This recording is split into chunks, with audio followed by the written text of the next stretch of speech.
नमस्ते। तो आज हम इस वीडियो में सेमीकंडक्टर और सेमीकंडक्टर से रिलेटेड जो स्टॉक्स है जो कि फ्यूचर में अच्छे ग्रोथ हो सकते हैं उसके बारे में इंफॉर्मेशन देखने वाले हैं। तो सेमीकंडक्टर का जो शॉर्टेज वो इंडिया में पिछले कुछ दिनों से कंटिन्यूस बढ़ते हुए देखने को मिला है, जिसकी वजह से हमें ऑटो सेक्टर और इलेक्ट्रॉनिक सेक्टर है उसमें जो प्रोडक्शन है उसमें बहुत ही कमी आते हुए देखने को मिली। तो ऐसे में इस कमी को पूरा करने के लिए इंडिया को बहुत सारे जो सेमीकंडक्टर है उसकी यूज़ पड़ने वाली है, और उसी नीड को यहाँ पर फुलफिल करने के लिए गवर्नमेंट ऑफ इंडिया ने सेमीकंडक्टर पॉलिसी पिछले कुछ दिनों पहले ही लॉन्च की। तो फिलहाल अगर हम इंडिया की सेमीकंडक्टर प्रोडक्शन की जो कैपेसिटी उसके बारे में देखेंगे तो यह हमें ना के बराबर देखने को मिली है। और अभी इंडिया जो सेमीकंडक्टर का यूज़ करता है उसमें 90% का जो सेमीकंडक्टर है वो इंडिया बाहर से इंपोर्ट करता है, जिसकी वजह से हमें अगर किसी कारण सेमीकंडक्टर की शॉर्टेज देखने को मिलती है और उसका इम्पोर्ट कम होता है तो इसी वजह से इंडिया में जो इलेक्ट्रॉनिक और ऑटो सेक्टर है उसमें हमें प्रोडक्शन है वो बहुत ही कम होते हुए देखने को मिलता है, और उसी वजह से उन कंपनियों का जो बिजनेस है उसके ऊपर बहुत ही इम्पैक्ट आता है। तो इसी वजह से इसके ऊपर बहुत ही इम्पैक्ट ना है और कंपनी का जो प्रोडक्शन है वो कम ना हो, इसीलिए गवर्नमेंट ऑफ इंडिया ने सेमीकंडक्टर पॉलिसी लॉन्च की, जिसकी वजह से इंडिया में सेमीकंडक्टर का प्रोडक्शन अच्छे से हो। और इसीलिए बहुत सारी जो कंपनियाँ है वो अभी हमें सेमीकंडक्टर इंडस्ट्रीज़ में काम करने के लिए इंटरेस्टेड देखने को मिली है, और वो कंपनियाँ जल्दी हमें सेमीकंडक्टर का जो प्रोडक्शन है वो स्टार्ट करते हुए देखने को मिले, जिसकी वजह से हमें सेमीकंडक्टर का जो इम्पोर्ट है वो कम होते हुए देखने को मिलेगा। और इंडिया की जो सेमीकंडक्टर की नीड है वो हमें इंडिया में यहाँ पर मैक्सिमम फुलफिल होते हुए देखने को मिलेगी। और इसी रीज़न की वजह से इंडियन कंपनीज का जो सेमीकंडक्टर का मार्केट है उसमें एक शानदार ग्रोथ आने वाले दिनों में होगी, और उसका जो बेनिफिट है वो इंडिया की जो अच्छे बिजनेस मॉडल और शानदार कंपनी है उनको होते हुए देखने को मिलेगा। और इसी रिलेटेड दो कंपनियों के बारे में हम आज के वीडियो में इंफॉर्मेशन देखने वाले हैं, जिनका बिजनेस मॉडल बहुत ही शानदार है और वो कंपनी अपने जो बिजनेस है उसमें कंसिस्टेंट यहाँ पर ग्रोथ कर रही है। लेकिन ये इन्फॉर्मेशन देखने से पहले अगर आपने पहली बार इस चैनल को विजिट किया है तो इस चैनल को सब्सक्राइब कीजिए, साथ ही में बेल आइकॉन प्रेस करके ऑल सेक्शन पर क्लिक करें ताकि आपको शेयर मार्केट की हर अपडेट जानकारी मिल सके। तो सबसे पहले कंपनी के बारे में इंफॉर्मेशन देखेंगे तो कंपनी न्यू एज टेक में काम करती है, जिसमें आर्टिफिशियल इंटेलिजेंस, मशीन लर्निंग और साथ ही में एनएलपी, जिसकी वजह से सेमीकंडक्टर और जो इलेक्ट्रॉनिक सेक्टर है उसमें आने वाले दिनों में एक अच्छी ग्रोथ देखने को मिलेगी। तो ये कंपनी अपने जो सेमीकंडक्टर सेक्टर है उसमें बहुत सारी सर्विस प्रोवाइड करती है, जिसमें सबसे पहले अगर हम देखेंगे तो एआई टूल्स और फ्रेमवर्क्स होता है, उसमें ये कंपनी काम करती है, जिसमें हमें कंपनी एआई टूल्स और फ्रेमवर्क से उससे एयर पायलट्स की सर्विस है वो कस्टमर्स को प्रोवाइड कर दी है, जिसकी वजह से कस्टमर्स को इन सर्विस में आसानी हो। इसके बाद सेमीकंडक्टर सर्विस जो कंपनी प्रोवाइड करती है उसके बारे में देखेंगे तो एसडीके रेफरेंस डिज़ाइन सॉल्यूशन है वो कंपनी उसमें काम करती है, जिसमें कंपनी कंप्लीट सॉफ्टवेयर स्टैक और प्रोडक्ट इंजीनियरिंग में काम करती है, जिसकी वजह से न्यू टेक्नोलॉजीज है वो कस्टमर्स को प्रोवाइड हो। और उसके साथ ही में कंपनी जो फंक्शनल सेफ्टी यहाँ पर उसमें काम करती है, उसमें कंपनी के पास सेफ्टी रिलेटेड प्रोसेस और वर्क प्रोडक्ट देखने को मिला है, जिसकी वजह से कंपनी के पास क्वालिटी मैनेजमेंट सिस्टम क्रिएट हुआ है, और उसी वजह से कंपनी अपने जो कस्टमर्स है उनको सेफ और रिलायबल जो सर्विस है वो प्रोवाइड कर रही है। और उसके साथ ही में मल्टीमीडिया फ्रेमवर्क्स कंपनी के पास है, और उसके साथ ही में एफपीजीए डिज़ाइन और जो डेवलपमेंट है वो भी कंपनी के इस सेमीकंडक्टर से रिलेटेड सर्विस में अभी हमें देखने को मिल रहा है, जिसकी वजह से कंपनी की जो फ्यूचर की ग्रोथ है वो अच्छे से होते हुए देखने को मिलेगी। इसके बाद कंपनी के रिलेटेड जो इंपॉर्टेंट पॉइंट्स है जैसे कि उसमें सबसे पहले देखेंगे तो कंपनी का आरओसी 47.7% है, आरओई कंपनी का 37.2%, कंपनी की फेस वैल्यू ₹10 पर इक्विटी शेयर है, जिसकी वजह से कंपनी का शेयर है वो फ्यूचर में हमें स्प्लिट भी देखने को मिल सकता है। इसके बाद पिछले 5 साल में कंपनी की प्रॉफिट ग्रोथ 25.9% CAGR है, और उसके साथ ही में कंपनी अपने शेयर होल्डर को 56.5% का जो डिविडेंड है वो भी पे आउट करती है। तो इन पॉइंट में कंपनी की जो ग्रोथ है वो अच्छे से देखने को मिली, लेकिन इसको हम पूरे डिटेल के साथ देखते हैं। इसके बाद कंपनी का प्रॉफिट एंड लॉस स्टेटमेंट देखेंगे ताकि कंपनी की जो फ्यूचर की ग्रोथ है वो हमें पता चल सके। तो उसमें सबसे पहले कंपनी का सेल्स देखेंगे तो कंपनी का सेल्स मार्च 11 में 411 करोड़ का था, और उसके बाद कंपनी ने अपने जो सेल्स है उसमें हर साल यहाँ पर ग्रोथ की है, और कंपनी को जो सेल्स की ग्रोथ है वो हमें मार्च 22 तक 2471 करोड़ तक जाते हुए देखने को मिले, और साथ ही में ट्रेलिंग 12 मंथ्स में कंपनी का सेल 2638 करोड़ का है। तो कंपनी का जो सेल्स मार्च 11 में 411 करोड़ का था, उसके कंपेरेटिवली कंपनी का जो सेल्स है वो मार्च 22 में 2400 तक बढ़ा है। तो ऐसे में 6 टाइम्स की जो ग्रोथ है वो कंपनी के सेल्स में मार्च 11 से लेकर मार्च 22 में हुई है, तो बहुत ही अच्छी ग्रोथ कंपनी के सेल्स में हुई है। और उसके कंपेरेटिवली अगर हम मतलब कंपनी का जो सेल्स है उसके कंपेरेटिवली कंपनी का एक्सपेंस देखेंगे तो कंपनी का जो सेल्स है वो एक्सपेंस के कंपेरेटिवली हमेशा ही ज़्यादा रहा है, और उसी वजह से कंपनी का ऑपरेटिंग प्रॉफिट हमेशा प्लस में देखने को मिला है। और कंपनी का ऑपरेटिंग प्रॉफिट जो मार्च 11 में 47 करोड़ का था, इसमें भी कंपनी हर साल हमें ग्रोथ करते हुए देखने को मिले, जैसे कि हमें यहाँ पर देखने को मिला है। और कंपनी का ऑपरेटिंग प्रॉफिट है वो मार्च 22 में 767 करोड़ तक पहुंचा है। तो ऐसे में कंपनी का ऑपरेटिंग प्रॉफिट 47 करोड़ से बढ़कर 767 करोड़ का मार्च 22 में हुआ है। तो कंपनी का जो ऑपरेटिंग प्रॉफिट की ग्रोथ है उसमें कंपनी कंटिन्यूस ग्रोथ कर रही है। उसके साथ ही में कंपनी का ऑपरेटिंग प्रॉफिट मार्जिन देखेंगे तो मार्च 11 में 11% का था, और उसके बाद कंपनी अपना जो ऑपरेटिंग प्रॉफिट मार्जिन है वो भी कंटिन्यूस गेन कर रही है, और कंपनी का ऑपरेटिंग प्रॉफिट मार्जिन मार्च 22 में 31% तक बढ़ा है। तो कंपनी का ऑपरेटिंग प्रॉफिट के साथ ही में ऑपरेटिंग प्रॉफिट मार्जिन है उसकी ग्रोथ भी कंपनी कंटिन्यूस बढ़ा रही है, जो कि कंपनी के बिजनेस के लिए एक पॉजिटिव साइन है। और उसके बाद कंपनी का नेट प्रॉफिट देखेंगे तो मार्च 11 में कंपनी का नेट प्रॉफिट 32 करोड़ का था, और कंपनी का ये नेट प्रॉफिट भी देखेंगे तो इसमें भी कंपनी हमें कंटिन्यूस ग्रोथ करते हुए देखने को मिली है।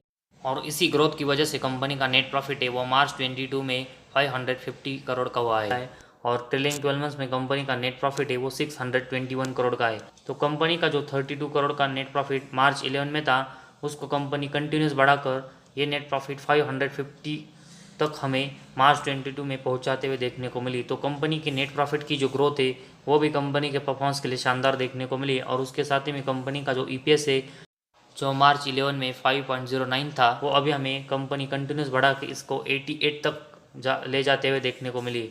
तो कंपनी का ईपीएस है उसमें भी कंपनी शानदार ग्रोथ कर रही है, और उसके साथ ही में कंपनी अपने शेयर होल्डर को अच्छा डिविडेंड भी दे रही है। तो अभी हमें कंपनी का जो प्रॉफिट एंड लॉस स्टेटमेंट देखा उसमें सभी सेगमेंट में कंपनी ने बहुत ही अच्छी ग्रोथ की है, जिसमें कंपनी का सेल्स, साथ ही में कंपनी का ऑपरेटिंग प्रॉफिट मार्जिन, कंपनी का नेट प्रॉफिट और ईपीएस है।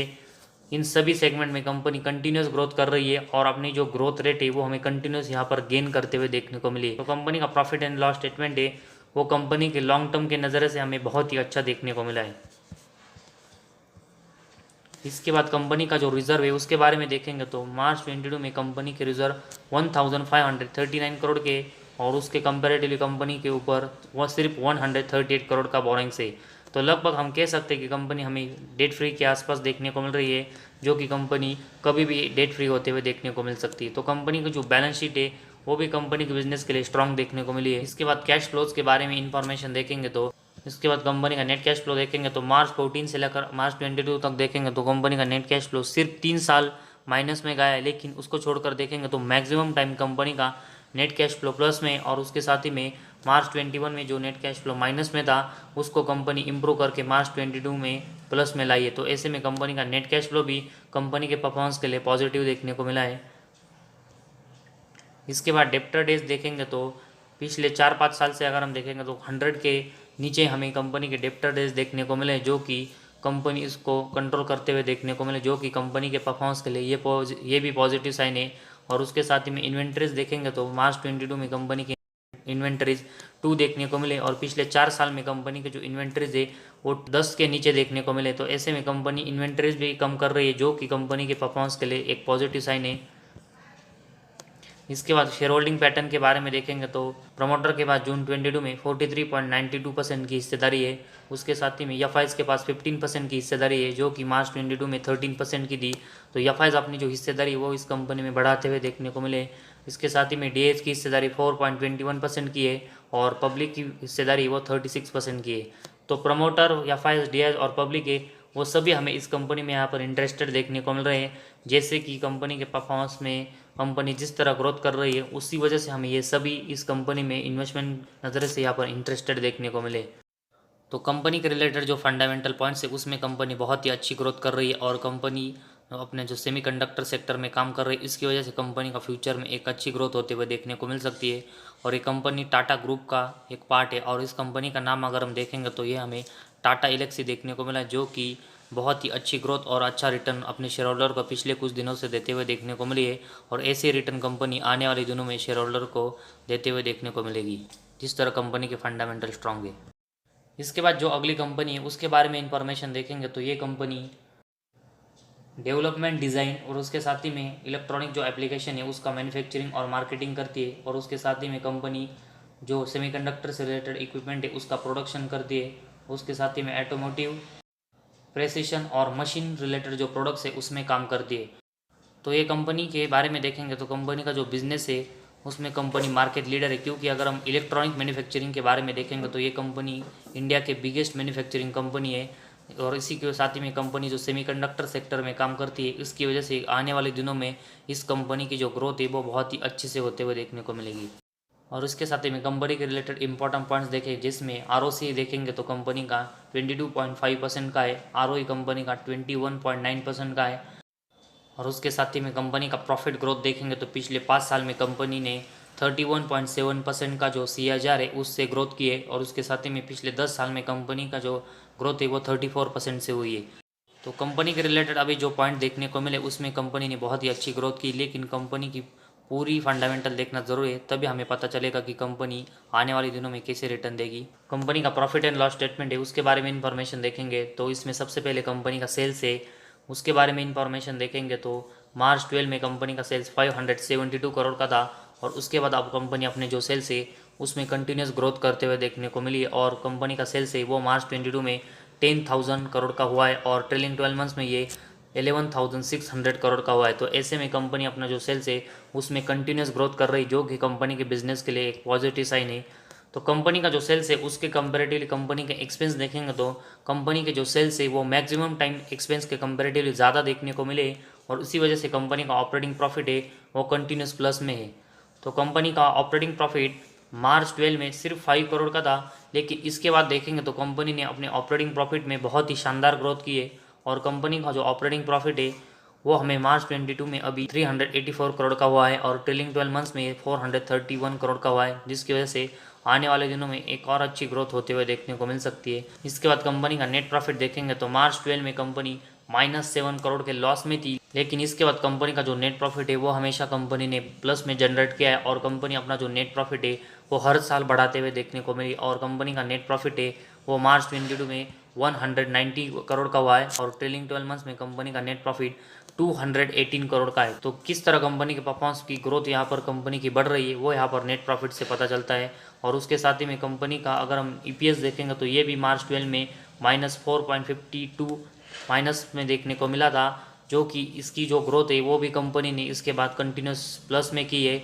और कंपनी का EPS है वो उसमें हमें ग्रोथ होकर ये मार्च 22 में 32 और ट्रेलिंग 12 मंथ्स में 36 यहाँ पर हुआ है। तो ऐसे में कंपनी का जो EPS है उसमें भी कंपनी कंटिन्यूस ग्रोथ कर रही है, जो कि कंपनी का परफॉर्मेंस के लिए एक बहुत ही पॉजिटिव पॉइंट है। और उसके साथ ही में कंपनी अपने शेयर होल्डर को डिविडेंड भी देते हुए देखने को मिली। तो कंपनी का प्रॉफिट एंड लॉस स्टेटमेंट में कंपनी का sales, operating profit, net profit और EPS है, इन सब में कंपनी ने बहुत ही अच्छी ग्रोथ की है। और कंपनी अपनी जो ग्रोथ है वो हर साल हमें बढ़ाते हुए देखने को मिली है। तो इसी वजह से लॉन्ग टर्म की नज़र से हमें कंपनी का प्रॉफिट एंड लॉस स्टेटमेंट है वो बहुत ही पॉजिटिव देखने को मिला है। और इसके साथ ही में कंपनी की बैलेंस शीट देखेंगे तो मार्च 22 में कंपनी के जो रिजर्व है वो 985 करोड़ के है और उसके कंपेरेटिवली कंपनी का जो बोरिंग्स है 667 करोड़ का है। तो कंपनी के जो रिजर्व है उसके कंपेरेटिवली कंपनी के जो बोरिंग्स है वो कम देखने को मिले। तो ऐसे में कंपनी की जो बैलेंस शीट है वो अभी हमें स्टेबल देखने को मिली है। और कंपनी का जो बोरिंग्स मार्च 22 में मार्च 21 के कंपेरेटिवली बढ़ा है, तो कंपनी को इसको भी कम करना पड़ेगा, क्योंकि कंपनी का बोरिंग्स ऐसे बढ़ता रहा तो कंपनी के परफॉर्मेंस के लिए थोड़ी सी निगेटिव बात होगी। लेकिन फिलहाल कंपनी की जो बैलेंस शीट अभी पोजीशन में देखने को मिल रही है वो स्टेबल है। इसके साथ ही में कंपनी का कैश फ्लोज है उसके बारे में इंफॉर्मेशन देखेंगे तो मार्च 22 में कंपनी का नेट कैश फ्लो 113 करोड़ का है। और अगर हम पिछले 5-6 साल से देखेंगे तो कंपनी का नेट कैश फ्लो है वो सिर्फ मार्च 21 में माइनस में गया था, उसको छोड़कर देखेंगे तो कंपनी का नेट कैश फ्लो हमेशा ही प्लस में देखने को मिला है। तो ऐसे में कंपनी के परफॉर्मेंस के लिए कंपनी का net cash flow maximum time plus में होना ये कंपनी के परफॉर्मेंस के लिए पॉजिटिव साइन है। इसके साथ ही में कंपनी का डेप्टर डेज देखेंगे तो कंपनी का डेप्टर डेज मार्च 22 में 46 हुआ है, जो कि मार्च 21 में 62 था। तो कंपनी के जो डेप्टर डेज है वो कंटिन्यूस 100 के नीचे देखने को मिले, जो कि कंपनी के परफॉर्मेंस के लिए एक पॉजिटिव साइन है। और उसके साथ ही में कंपनी की इन्वेंटरीज देखेंगे तो मार्च 22 में कंपनी का इन्वेंटरीज 43 था। और अगर हम पिछले 4-5 साल से देखेंगे तो कंपनी का जो इन्वेंटरीज है वो 40 से लेकर 60 के बीच में रहा है। तो ऐसे में कंपनी अपने जो इन्वेंटरीज है उसको भी कम करने में यहाँ पर सक्सेसफुली हुई है, जो कि कंपनी के बिजनेस के लिए ये भी पॉजिटिव साइन है। और उसके साथ ही में कंपनी का शेयर होल्डिंग पैटर्न देखेंगे तो इसमें प्रमोटर के पास 34.30% की हिस्सेदारी है, एफ के पास 15% की हिस्सेदारी है और डी के पास 8% की हिस्सेदारी है। तो एफ और डी है वो भी इस कंपनी में इंटरेस्टेड है और उसके साथ ही में पब्लिक के पास 42% की हिस्सेदारी है।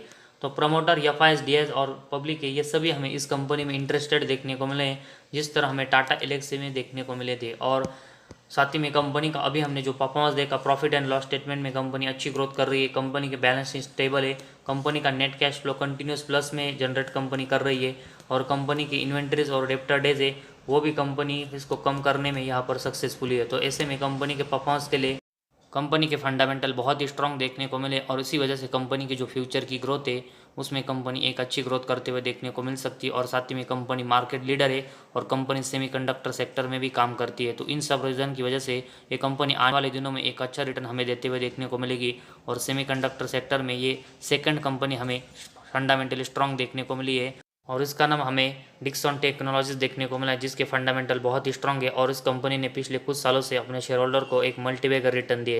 तो डिक्सन टेक और साथ ही में टाटा एलेक्सी, ये दो कंपनियां हमें यहाँ पर सेमीकंडक्टर सेक्टर में फ्यूचर में अच्छी ग्रोथ करते हुए देखने को मिल सकती है और उसी वजह से हम अगर सेमीकंडक्टर रिलेटेड इंडस्ट्री में इन्वेस्टमेंट करना है तो ये दोनों स्टॉक है जो कि फंडामेंटली स्ट्रांग है और एक अच्छी ग्रोथ आने वाले दिनों में कर सकते। तो फिलहाल आज हमारे इस वीडियो में बस इतना ही। अगर आपको हमारा वीडियो पसंद आया तो इस चैनल को ज़रूर सब्सक्राइब कीजिए।